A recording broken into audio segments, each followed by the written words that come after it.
মই হিমন্ত বিশ্ব শৰ্মা ডাঙৰীয়াক কৈছো যে আপুনি হাল এৰি খিয়াল খেদা মুখ্যমন্ত্ৰী মই মাননীয় মুখ্যমন্ত্ৰীক এটা কথা ক'ব বিচাৰিছো নিৰ্বাচনৰ আগত 300 ইউনিটকে বিজুলী ফ্ৰী দিম বুলি কৈছিলে আমিতো কেতিয়াও ফ্ৰীকে বিজুলী লোৱা নাই আমি সদায় আমাৰ যেটো দিব লাগে চৰকাৰক আমি সদায় মানে আদায় কৰি আহিছো কিন্তু স্মাৰ্ট মিটাৰৰ মাজত আজি প্ৰত্যেক ঘৰ মানুহে কোনোবাই 700 দি আছিল আজি 3000 টকা বিল দিব লাগে অকল স্মাৰ্ট মিটাৰৰ কথাটোই নহয় পানী বিলেও জলাকুলা খুৱাইছে মানুহে পানী আজি এখন কিনি খাবলগীয়া অৱস্থা যেটো হৈছে ইউ মানুহক জলাকলা খুৱাইছে চৰকাৰখন কিহৰ কাৰণে হৈছে আজি জনমভূমি পেপাৰত মই ফ্ৰন্ট লাইনত পালো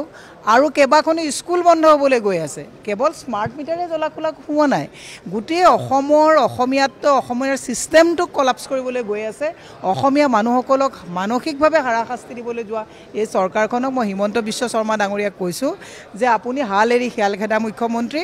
অসমৰ মানুহক আৰু যাতে মাধমাৰ নিদিয়ে কাৰণ আমি ট্যাক্স পে কৰি আছো নহয় গতিকে তেওঁক মই সেই কাৰণে এটা কথা অনুৰোধ জনাইছো যে স্মাৰ্ট মিটাৰ যাতে আৰু নকৰে আৰু গোটেই আদানীয়ে গোটেই কামখিনি লৈছে গতিকে আদানীক প্ৰফিট দিবৰ কাৰণে কানেকশ্যন পাব্লিক মানিৰে